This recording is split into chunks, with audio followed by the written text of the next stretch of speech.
adalah bagian daripada pekerjaan Roh Kudus. Karena kami tahu siapakah kami Tuhan, manusia berdosa, sehingga boleh datang kepada Tuhan dan boleh mendengarkan kebenaran firman Tuhan. Kalau bukan karena kemurahan Tuhan, kalau karena bukan pekerjaan Roh Kudus yang mendorong hati kami, menggerakkan hati kami untuk datang kepada Tuhan. Kami bersyukur untuk malam hari ini. Pimpin kami Tuhan. Kami serahkan juga teman-teman kami yang dalam lemah tubuh, Tuhan berikan kekuatan. Yang lemah iman, Tuhan berikan peneguhan.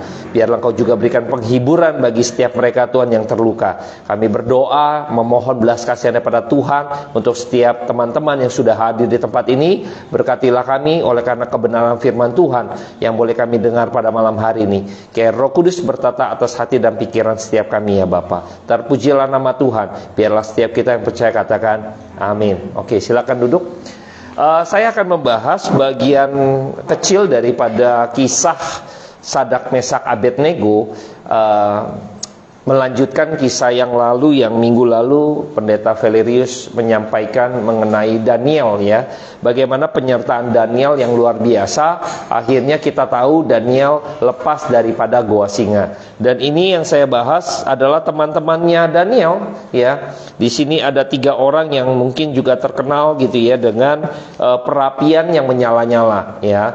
Perapian yang menyala-nyala itu kalau identiknya, kalau Daniel tuh goa singa, Sadak Mesak Abednego tuh ngetrennya tuh di perapian yang menyala-nyala ya. Jadi kita akan bahas di dalam bagian ini. Tapi saya akan lebih menyoroti bagian yang dimana ketika Sadak Mesak Abednego mengeluarkan 2 statement ya, 2 statement yang kita akan lihat. 2 statement ini 2 statement yang sebenarnya kaya.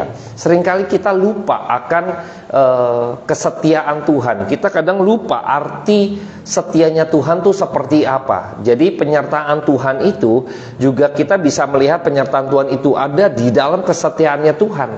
Ya, kita bisa tahu Tuhan menyertai kita itu dari kesetiaannya Tuhan kepada kita. Ya, bentuk kesetiaan seperti apa yang Tuhan berikan kepada kita. Kemarin sempat disinggung, wah ini dua-duanya murid Yesus gitu kan. Yang satu Yakobus mati ya kan, Petrus hidup terlepas ya kan. Gimana nih ya kan? Yang Petrus pada waktu itu dia lepas ya kan. Ya dia patut bersyukur ya kan, dia enak. Tapi ini yang gak enak nih, gimana akan gitu ya. Nah sama gitu ya, nanti kita akan lihat. Ada statement ini yang diucapkan oleh 3 orang hebat ya, anak muda ini pada waktu zaman pembuangan. Kita akan baca statementnya, saya akan kutip, kita akan lihat di dalam Alkitab kita, di dalam Daniel 3. Di Daniel 3 kita ambil satu perikop aja, bagian adegan yang dimana statement ini akhirnya keluar ya. Daniel 3 ayat 13 sampai 18. Oke.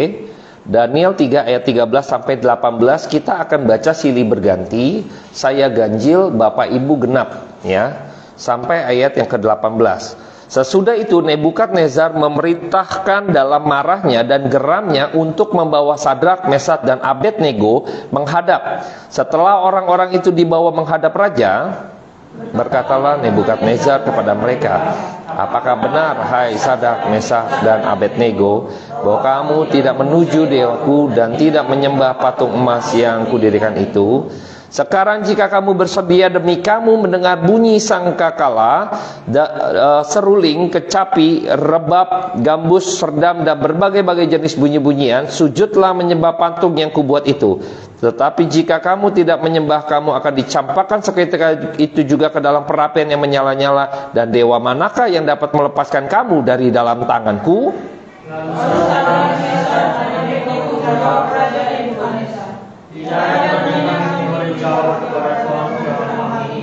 Jika Allah kami yang kami puja sanggup melepaskan kami, maka Ia akan melepaskan kami dari perapian yang menyala-nyala itu dan dari dalam tanganmu ya Raja. Tetapi saya pendapat Tuanku mengetahui ya Raja, bahwa kami tidak akan mencari Tuanku dan tidak akan menyembah patung emas yang Tuanku dirikan itu.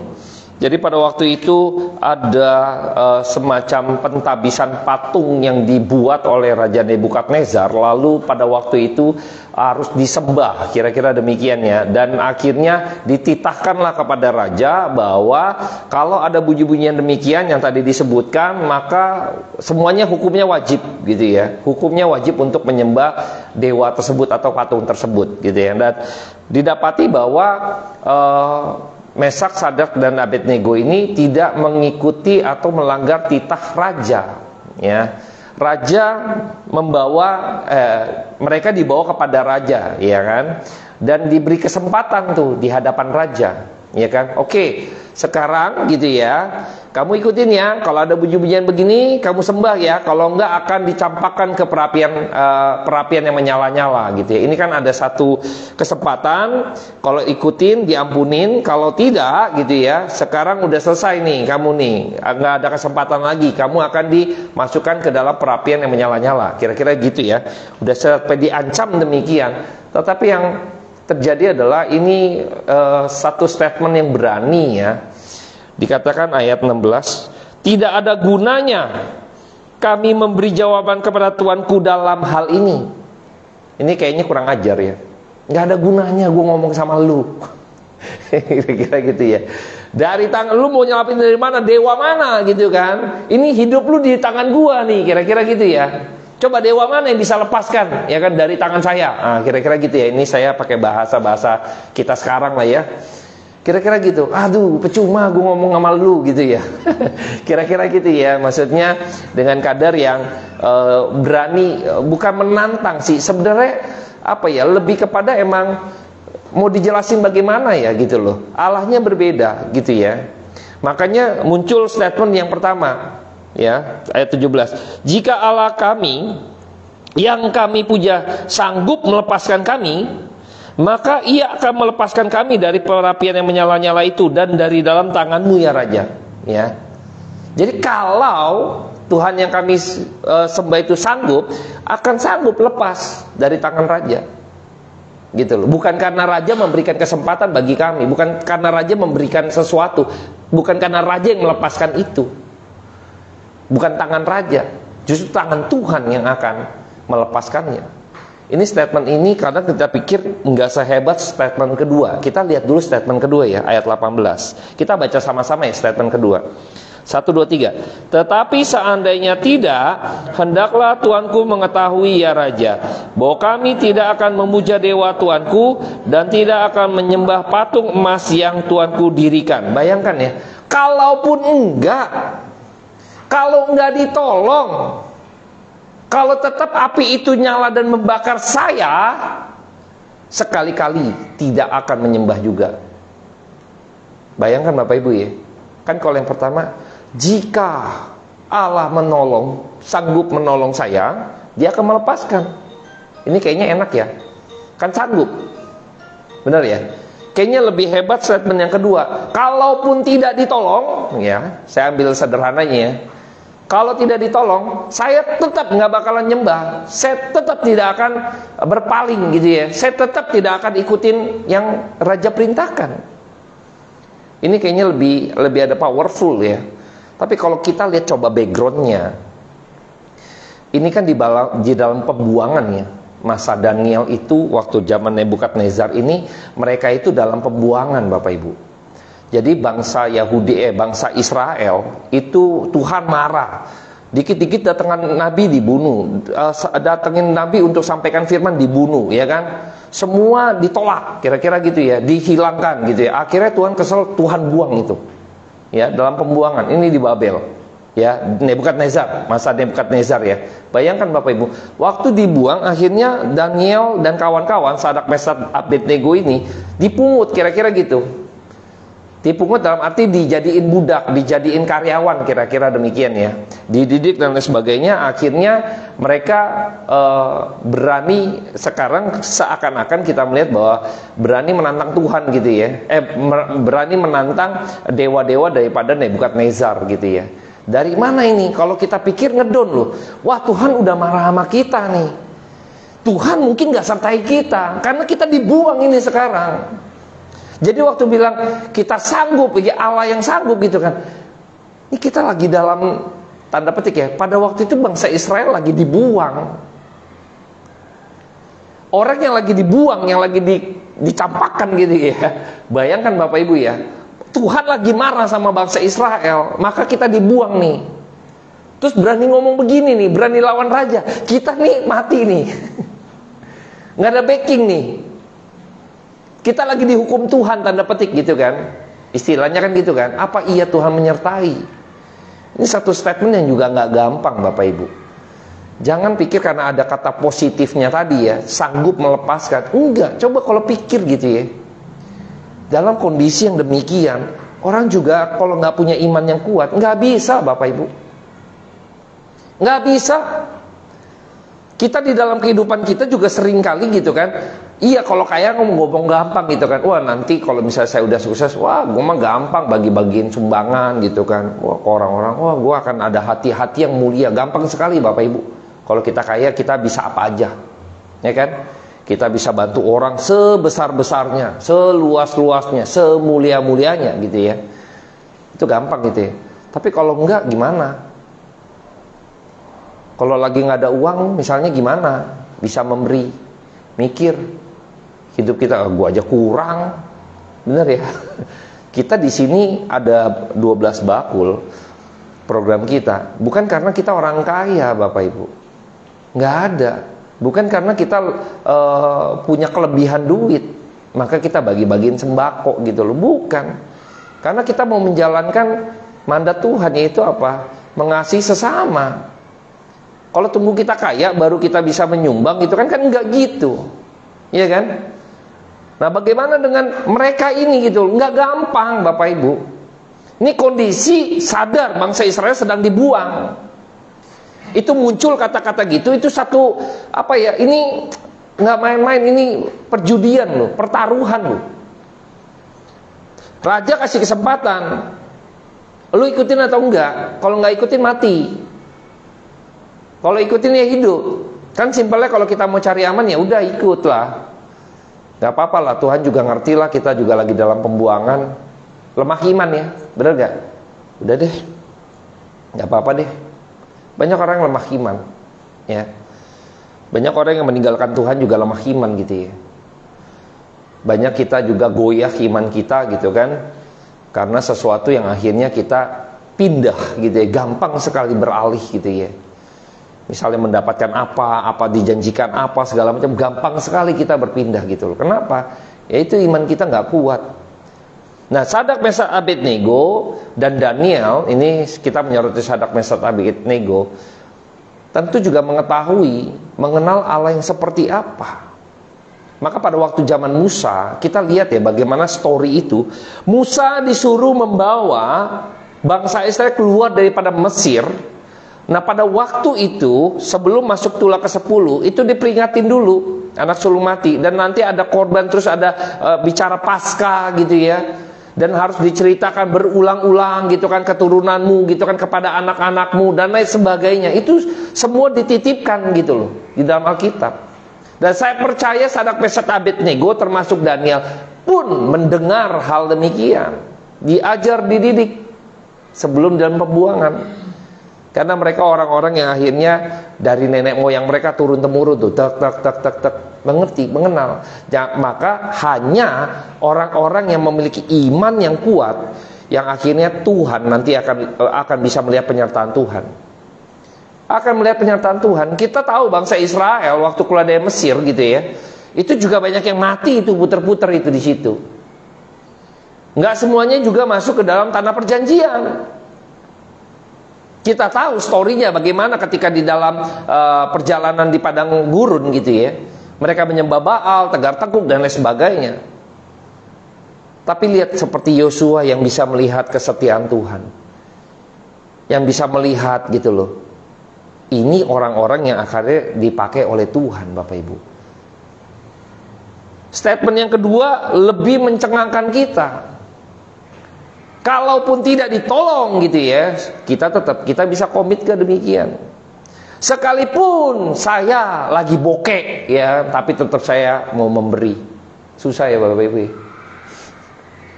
Susah ya Bapak Ibu ya. Berat loh Bapak Ibu. Hari ini saya kejadian yang tidak menyenangkan. Saya cerita sama istri saya ya. Ada satu eksiden lah, ya kan. Saya susah ya kalau bicara ini gitu ya. Jadi kadang saya berpikir dari hikmatnya. Kadang kita melakukan sesuatu yang mungkin kita juga lagi susah gitu ya. Tapi kita harus ngurusin orang lain yang susah juga. Saya juga perlu dibantu ya kan. Terus kita suruh bantu orang gitu kan. Bayangkan Bapak Ibu, ya. Ini kita belum mempertaruhkan iman. Kita nggak bicara pertaruhkan iman dulu nih. Untuk begitu pun kita masih susah Bapak Ibu. Ini iman mati. Kita belum seperti itu Bapak Ibu. Sadak Mesad Abednego ini bicara nih hidup mati dia. Ya kalau berani menentang begitu, kalaupun tidak, kalaupun kami harus mati kebakar nantinya gitu ya, raja harus ingat, tetap kami tidak akan menyembah patung yang raja buat. Nggak akan. Bagaimana ini ada satu keberanian penyerahan diri total Bapak Ibu. Penyerahan diri yang nggak semena-mena gitu ya, yang nggak ada dasarnya. Enggak. Orang hidup mati begini karena dia bulat punya pemahaman yang total, baru berani Bapak Ibu. Bapak Ibu kalau tahu ya, kalau orang jihad gitu ya, tanda petik ya, bom bunuh diri, itu dia udah bulat itu. Kalau ragu-ragu tuh malah ketahuan, malah korbannya juga nggak banyak. Karena ragu. Waktu di jalan mau ngebom, aduh ini gue dosa gak ya? Bener Bapak Ibu, ragu dia. Tapi kalau orang yang udah berasa dia benar, ini adalah suatu tindakan yang mulia, ini sesuatu yang luar biasa gitu kan, bulat dicuci otaknya misalnya, dia nggak ragu-ragu Bapak Ibu, majunya nggak ragu-ragu. Ini nggak ada keraguan yang di dalam hati daripada iman daripada Sadak Mesad Abednego. Karena langsung ditimpalin, percuma saya ngomong sama kamu, kalau Tuhan begini, langsung kalaupun tidak. Bayangkan Bapak Ibu, ini satu statement yang berani. Nah, dari dua statement ini kita akan coba belajar mengenai kesetiaan Tuhan. Kesetiaan Tuhan yang seperti apa gitu ya.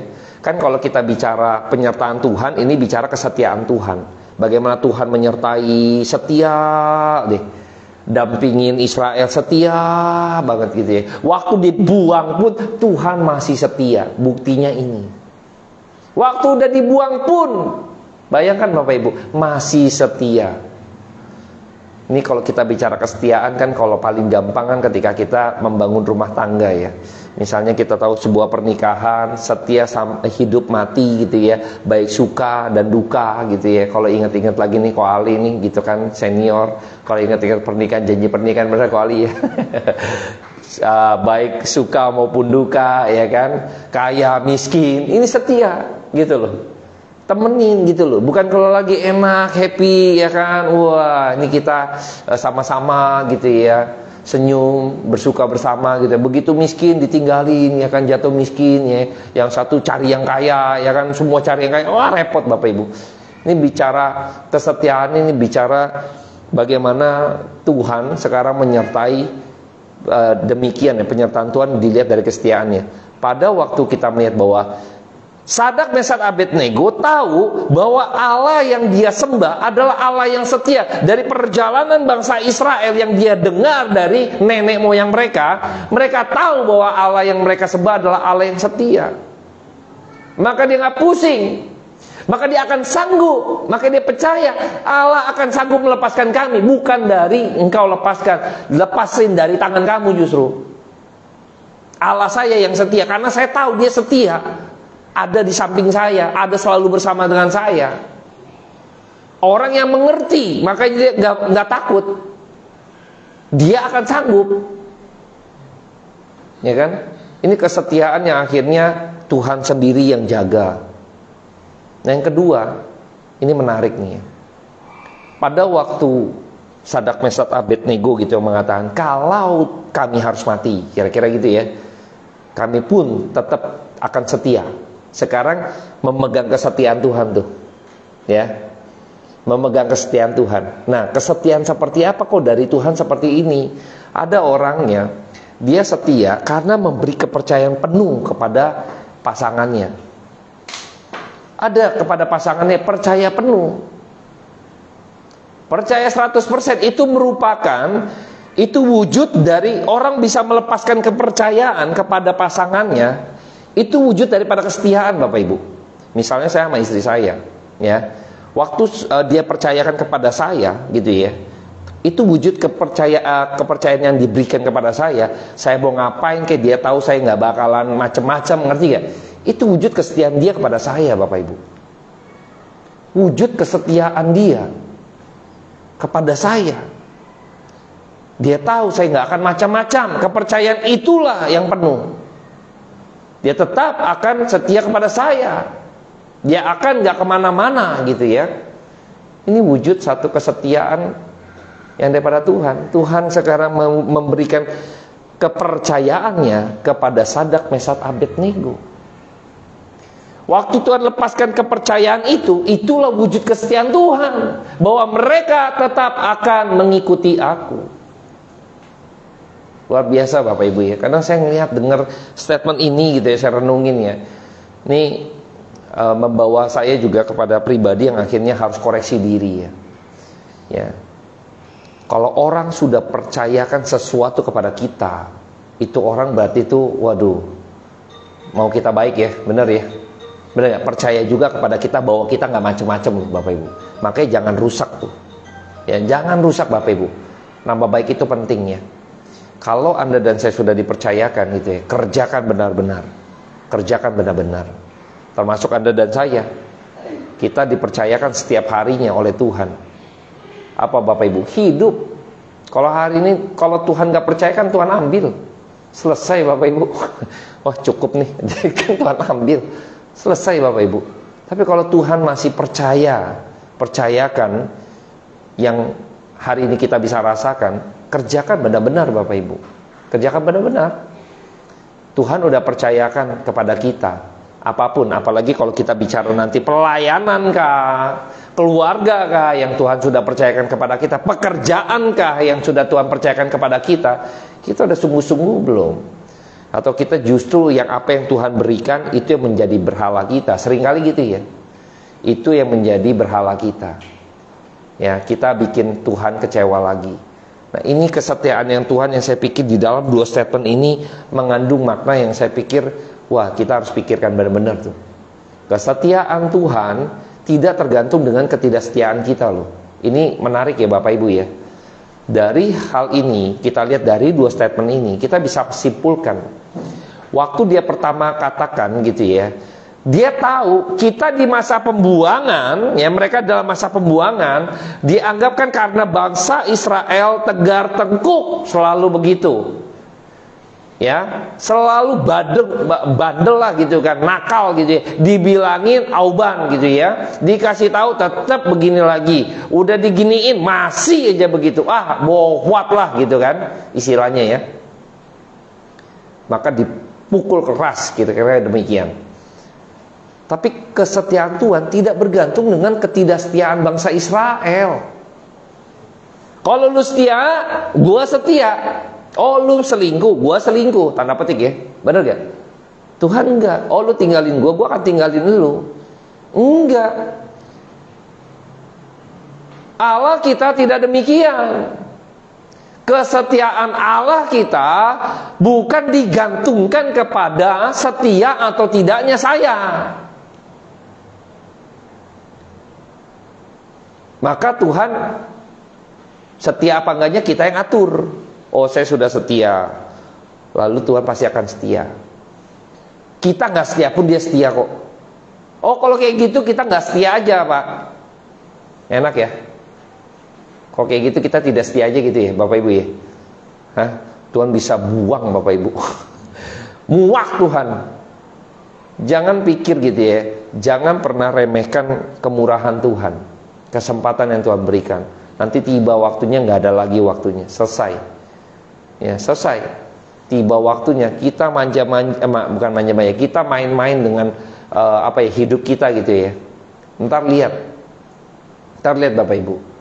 Saya nggak yakin ya kalau orang yang udah percaya Tuhan, yang sudah katakanlah mengenal Tuhan dengan baik ya, dia akan keluar daripada kesetiaannya pada Tuhan. Saya nggak yakin tuh.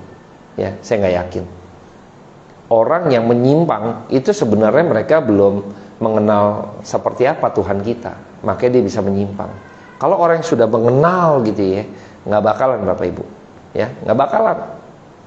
Kita bisa melihat keindahan Tuhan, kita bisa melihat kemuliaan Tuhan, kita melihat bisa kesetiaan Tuhan seperti apa. Itu nggak gampang.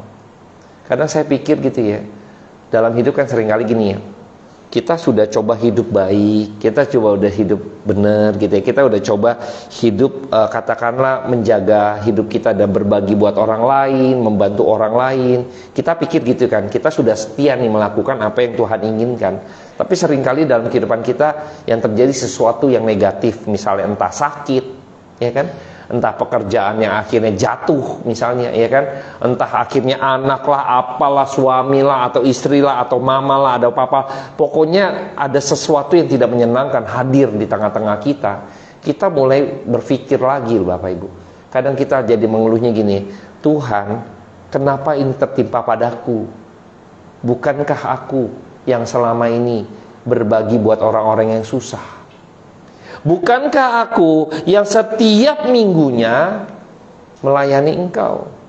Tapi kenapa ini terjadi padaku? Misalnya ya, seringkali manusia pada umumnya gitu ya, sudah meragukan kesetiaan Tuhan Bapak Ibu. Ya, manusiawi nih, seringkali kita begitu. Jangankan Bapak Ibu, saya kadang begitu Bapak Ibu. Aduh Tuhan, apalagi ya? Kadang udah gitu, apalagi ya? Ini belum selesai ada lagi, ini belum selesai ada lagi. Ada lagi, nggak ada habis-habisnya kayaknya gitu loh. Ini jadi meragukan, nih Tuhan ada gak sih gitu ya? Ini kok begini amat hidup saya, kan gitu ya? Kita belum sampai ke perapian yang menyala-nyala Bapak Ibu.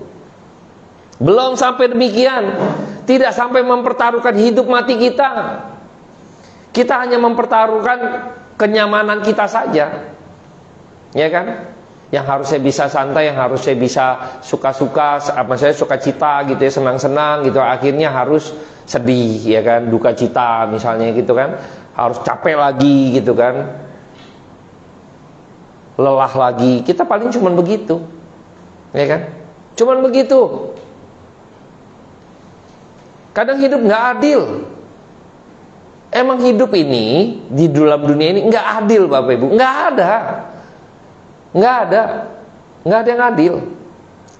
Tapi di tengah hidup yang tidak adil ini, justru Tuhan pesankan satu, supaya kita memiliki tulus seperti merpati, ya, tulus seperti merpati.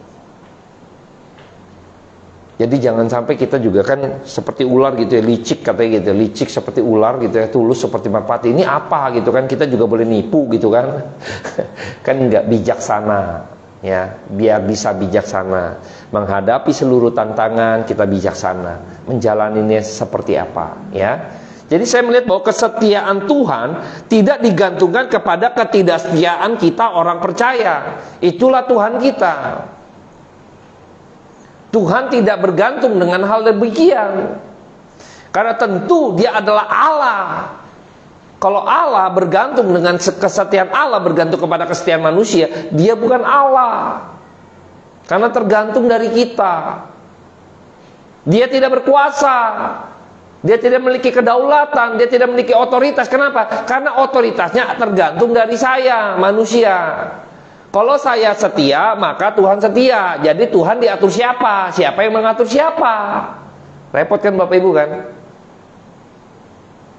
Kalau kesetiaan Tuhan bisa diatur, maka Dia bukan Tuhan. Kan Dia bukan Tuhan dong. Diatur kesetiaannya. Saya hari ini mau setting Tuhan, Dia tidak setia. Dengan cara saya tidak setia, Dia pasti nanti tidak setia. Kita lihat nanti. Itu repot. Ya. Inilah Tuhan yang dikenal oleh Sadrak, Mesak, Abednego. Maka statement ini muncul. Kalau Anda dan saya nggak gampang Bapak Ibu ya, kadang kita lihat, aduh Pak kalau ngomong gampang abstraksinya gitu kan, Alkitab gitu kan. Kadang saya pikir ya, kita kadang kurang membuka ruang dalam hidup kita, benar-benar memeditasi, tanda petik ya, membiarkan firman Tuhan ini mendapat tempat di ruang hati kita, mendapat tempat di ruang hidup kita. Kita seringkali nggak membiarkan itu dia hidup gitu. Tidak membiarkan leluasa firman yang hidup itu mengatur diri kita. Kita nggak leluasa itu. Kita nggak memberikan ruang itu. Saya terus terang pribadi kadang begitu Bapak Ibu. Kita masih ada daging gitu ya. Masih ada daging. Kadang seringkali kita nih lelah juga gitu kan. Dalam menjalankan hari udah capek segala macam. Apalagi nih saya udah masuk studi dan banyak tugas gitu kan, paper. Capek Bapak Ibu. Bapak Ibu dengerin khotbah begini paling 30-40 menit gitu ya. Saya bisa 2 jam, 3 jam ikuti pembelajaran. Apalagi kalau bahasa, kemarin bahasa Yunani gitu. Aduh gitu kan, udah belajar dari TK lagi. Alfa, beta, gamma gitu kan. Zeta, eta, theta, iota ya kan. Waduh, ini abjad Bapak Ibu. Bayangkan aneh-aneh tulisannya kan gitu kan. Bayangkan Bapak Ibu. Itu yang masih gampang Bapak Ibu. Tapi karena baru gitu ya, harus otak tuh bisa ngelek Bapak Ibu. Tapi kalau enggak dilatih, enggak belajar, susah Bapak Ibu. Sama, kalau saya enggak baca-baca begini juga, mungkin pengertiannya yang sederhana aja lah. Tuhan setia ya kan, dia tahu siapa gitu kan. Saya nggak bakalan bisa gali sampai, oh ternyata pemberian kepercayaan Tuhan kepada umatnya untuk dia bisa memilih untuk hidup benar, untuk memilih tetap komitmen di hadapan Tuhan, itu bentuk kesetiaan Tuhan. Mungkin saya nggak akan bisa dapatkan itu Bapak Ibu. Mungkin saya nggak akan gali sampai situ kalau saya nggak belajarin. Ya yang umum aja, yang kelihatan di sini, ya kan? Oh ternyata akhirnya Sadrak Mesak Abednego bebas, gitu kan? Nah dia akhirnya good ending, terus nama Tuhan dimuliakan. Saya nggak bahas itu, terlalu banyak. Saya ambil fokus di dalam bentuk kesetiaan Tuhan dari statement yang tidak populer. Siapa yang mau diancam? Sekarang dikasih kesempatan diancam. Nggak populer loh, ngelawan. Ini melawan, statement yang melawan. Nggak gampang Bapak Ibu. Nggak gampang, ini kayak melawan arus. Yang lain pada sembahyang kok, ikutin kok. Kenapa sih kamu susah amat? Bayangkan Bapak Ibu, bagaimana dengan hidup kita? Berani gak kita menantang kedagingan kita? Berani gak kita sekarang komitmen di hadapan Tuhan? Apapun yang terjadi, sekalipun waktu saya sakit Tuhan gak sembuhkan, kita masih bilang gitu. Tuhan, aku masih percaya Engkau setia. Susah loh Bapak Ibu loh. Kita baru sakit, gak sampai mati. Itu kalau dibakar Bapak Ibu kebayang ya, kita kena air panas aja gitu ya. Kita nggak sengaja gitu ya. Ini kalau Bapak Ibu pernah ngalamin nggak sih rumahnya kebakaran? Atau hampir kebakaran deh. Saya tuh waktu kecil SD, itu rumah saya di gang, itu kebakaran. Kita keluar semua. Saya lagi tuh masih di sekolah, dipanggil pulang. Tahu-tahu kita udah di depan jalan raya tuh semua, warga juga. Barang-barang yang diselamatkan. Saya bengong yang ngeliatin api Bapak Ibu. Bengong lihat besar. Saya nggak kepikir kalau orang di dalam. Kita kelihatannya wah gampang. Ini api. Ini orang yang dibuang, ini karyawannya mati prajuritnya loh. Yang nganterin.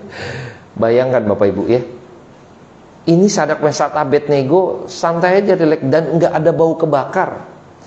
Mereka selamat dari bajunya sampai topinya, semuanya tidak ada sampai bau kebakaran pun tidak ada Bapak Ibu. Tidak ada bau kebakaran, tidak ada bau hangus. Itu mau menunjukkan bahwa tangan Allah turun atas mereka. Kan tadi dari tanganmu, kau selamatkan dari tangan saya. Siapa dewa kamu? Hidup matimu di tangan saya. Nebukadnezar tuh kadang lucu ya. Udah diperingatkan sama Daniel gitu ya, tentang mimpinya. Dia nggak sadar gitu ya, itu dia yang akan dihancurkan nantinya. Bayangkan Bapak Ibu. Tapi anehnya ya, ntar pas di bagian ini nanti Bapak Ibu lihat baca di belakangnya itu, akhirnya Nebukadnezar mengenal Allahnya bangsa Israel. Memuliakan, wah semua dikasih perintah. Nah, kita lihat dulu ya. Daniel 3 ayat 28 sampai 30. Ini endingnya bagus ya. 28 sampai 30. Kita akan baca silih berganti. Saya genap, Bapak Ibu ganjil. Berkatalah Nebukadnezar, terpujilah Allahnya Sadrak, Mesak dan Abednego. Ia telah mengutus malaikatnya dan melepaskan hamba-hambanya yang telah menaruh percaya kepadanya, ya, menaruh percaya kepadanya, kepada Allahnya. Nyanyi ini besar Allahnya bangsa Israel, dan melanggar titah raja, ya, dan yang menyerahkan tubuh mereka karena mereka tidak mau memuja dan menyembah Allah manapun untuk kecuali Allah mereka. 29. Sebab itu aku mengeluarkan perintah bahwa setiap orang yang bangsa, suku, bangsa, dan bahasa maupun dunia mengucapkan penghinaan terhadap Allahnya Sadrak, Mesak, dan Abednego akan dipenggal-penggal dan rumahnya akan dirobohkan menjadi timbunan puing, karena tidak ada Allah lain yang dapat melepaskan secara demikian. Akhirnya ada pengakuan Nebukadnezar, ya. Luar biasa, ya. Saya selesaikan. Lalu raja memberikan kedudukan tinggi kepada Sadrak, Mesak, dan Abednego di wilayah Babel. Nih lihat bagaimana kita melihat bahwa tadinya dia bilang, dewa mana yang sanggup melepaskan? Sekarang begitu terlepas gitu kan, terpujilah Allahnya Sadrak, Mesak, Abednego. Terus dikasih titah perintah. Tadi dia perintahin, ya, semuanya harus sembah patung saya. Sekarang kalau ada yang ngejek Allahnya Sadrak, Mesak, Abednego, gua bakar, gua penggal. Bayangkan Bapak Ibu, jadi pelindungnya Sadrak, Mesak, Abednego gitu, ya. Tuhan bisa balik tuh, ya. Yang tadinya mau dihancurin, mau dibuang gitu kan, Tuhan tinggikan tuh, ya kan, diangkat. Kan mau dibuang ke bawah, ya, sekarang diangkat, ya. Bayangkan, ya, ini cara kerja Tuhan. Kita kadang seperti ini loh, yang Tuhan memberikan kepercayaannya. Ini kata-katanya menarik Bapak Ibu, perhatikan, ya, saya ulangin, ya, di ayat 28, ya. Terpujilah Allahnya Sadrak, Mesak, Abednego. Ia telah mengutus malaikatnya dan melepaskan hamba-hambanya yang telah menaruh percaya kepadanya. Tadi, ya, kesetiaan Tuhan yang dibilang, dia taruh percaya kepada Sadrak, Mesak, Abednego bahwa mereka akan setia pada Tuhan. Sama seperti istri saya percaya kepada saya akan setia pada dia, saya nggak akan macam-macam. Ya, ini wujud kepercayaannya, ya, kepada dia, dan melanggar titah raja, dan berani. Tadi, ya, statement, capek ngomong sama lu kan gitu, ya. Ini berani, ya, statementnya. Dan yang menyerahkan tubuh mereka, ya, nggak tanggung-tanggung, ya, karena mereka tidak mau memuja dan menyembah Allah manapun kecuali Allah mereka. Ya, itu dia bilang tadi, dia akan setia pada Tuhan sampai tubuh mereka, loh Bapak Ibu. Ini kita harus juga memberi tubuh kita buat Tuhan, Bapak Ibu, ya. Saya melihat, marilah kita belajar setia di hadapan Tuhan. Kita belum sampai seperti level ini. Enggak, kita enggak level ini. Kenapa level ini ada gitu, ya, di dalam pembuangan? Supaya buat kita sadar. Kenapa kitab Ayub ditulis, Bapak Ibu, ya? Itu luar biasa, ya. Seperti kitab puisi gitu, ya, model-modelnya, ya. Itu buat kita, tidak ada lagi sesuatu yang penderitaan yang lebih berat daripada Ayub. Enggak ada lagi, Bapak Ibu. Cuman Ayub. Dan sama seperti Kristus, tidak ada lagi pribadi nanti yang matinya lebih parah daripada Kristus alamin. Enggak ada. Enggak ada. Supaya apa? Supaya Bapak Ibu, kalau kita ngalamin yang kita alamin, enggak seberapa. Kita belum sampai seperti Sadrak, Mesak, Abednego. Kita belum sama seperti Ayub. Belum. Kalau Ayub bisa, ya kan, kalau Sadrak, Mesak, Abednego bisa gitu kan, nah ini kuncinya, ya. Lihat bagaimana cara hidup mereka. Ini yang kita teladani. Ini yang kita teladani, Bapak Ibu, ya. Jadi mulai sekarang paling tidak kurangin keluhan, Bapak Ibu. Aduh kok begini, ya. Aduh kok begini, ya. Makin rajin ikut Tuhan begini, ya. Saya terus terang pribadi, Bapak Ibu, ya, bergumul. Saya sudah tidak lagi bekerja. Saya juga studi. Saya juga harus mencukupin mencari nafkah juga dengan istri saya yang menopang segala macam. Tapi tahu sendiri Bapak Ibu, ya, nggak gampang gitu, ya. Untuk apa, ya, papa mama saya harus rawat juga, saya harus juga hidupin dan sebagainya. Jadi total kita ini ada 7 orang gitu, ya. Hidup satu orang hidup 1 bulan berapa duit, Bapak Ibu? Coba hitung, paling murah. 1 orang hidup 1 orang nih, 1 hari berapa duit butuhnya? Sehari butuh berapa? 50 lah, ya, misalnya, ya. Itu pun buat makan doang tuh. Sehari 50, seharian, ya, maksudnya seharian nih, ya kan. Misalnya pagi 15.000, siang 15.000, ya kan, malam 15.000, ini misalnya, ya. makan di warteg gitu ya. Goceng yang buat jajan-jajan lah, Nutrisari Renceng atau apa gitu. Ini yang paling murah 50.000 misalnya ya, sehari 50.000. Kita satu orang, kaliin 1 bulan 1,5 ya. Kaliin 7 Bapak Ibu. Itu yang paling murah Bapak Ibu. Belum yang lain. Belum lain kan? Sekolah anak. Benar ya? Pusing pala Bapak Ibu, dari mana gitu ya. Kadang heran ya, aduh Tuhan dari mana gitu ya. Pusing pala, benar gak? Tapi sampai hari ini hidup-hidup aja tuh. Benar ya? Segala kadang saya berpikir ya, justru kita kadang ngeluh, kita kurang apa ya, kadang kurang melihat hati kita bersyukur apa enggak. Mungkin kita berat, emang berat, tapi itulah kadang Tuhan tuh uji. Sudah seberapa setianya kamu, Tuhan mau angkat level kita sebenarnya Bapak Ibu. Tuhan mau angkat level kita. Kalau Sadrak Mesat Abednego misalnya ya, dia menyembah, Tuhan gak akan angkat. Yakin, Tuhan gak akan angkat. Tuhan gak akan angkat. Tapi kalau kita mau tetap berdiri di hadapan Tuhan, Tuhan angkat. Tapi kalau pada waktu itu Sadrak Mesat Abednego justru tunduk, ya, mengikuti dunia, Tuhan lempar. Justru karena dia mau dilempar, dia berdiri dan dia lempar, loncat Bapak Ibu, ya, Tuhan angkat. Jadi saya rindu juga hidup kita harus naik level ya. Kalau nih Bapak Ibu ya, saya sebagai guru, kalau saya ngajar kelas SD, misalnya SD 6 mau ujian, tentu soal yang saya kasih adalah soal SD. Enggak mungkin soal SMP, SMA, kuliahan, enggak mungkin. Saya kasih soal-soal demikian, enggak mungkin. Saya akan kasih soal SD juga. Sama. Tuhan kasih soal yang kita bisa jawab Bapak Ibu. Guru itu jadi kasih soal yang kita bisa jawab Bapak Ibu, yang kita sudah pelajarin. Belajar materi 1, 2, 3, nanti ujian 1, 2, 3. Saya setiap minggu ada kuis ya bahasa Yunani. Kita bahas hari ini, minggu depan ulangan. Soalnya yang tadi dibahas, soalnya itu sama. Tuhan ajar kita, Tuhan didik kita, nanti Tuhan ujian ya kan, tes ya kan, sama yang Tuhan udah bekalin. Ya kalau kita mau naik kelas terus, kalau nggak mau naik kelas terus ya nggak belajar gitu ya. Saya berharap kita orang-orang yang mau belajar. Mari kita level up ya Bapak Ibu ya. Kurangin sedikit keluhan-keluhan kita. Kita percaya bahwa Tuhan kita setia. Kesetiaan Tuhan tidak bergantung dari ketidaksetiaan manusia ya. Oke, mari kita berdoa. Bapa dalam surga, kami bersyukur karena pada malam hari ini Tuhan telah menuntun setiap kami. Biarlah kasih karunia Tuhan turun atas setiap kami. Biarlah semakin hari kami boleh bisa melihat bagaimana cara Tuhan memimpin hidup kami, sehingga kami bisa melihat bahwa sungguh Engkau Allah yang setia. Biarlah kami semakin hari turut di dalam pimpinan Tuhan. Ajar kami Tuhan benar-benar setia menjalankan kepercayaan yang sudah Tuhan berikan pada setiap kami.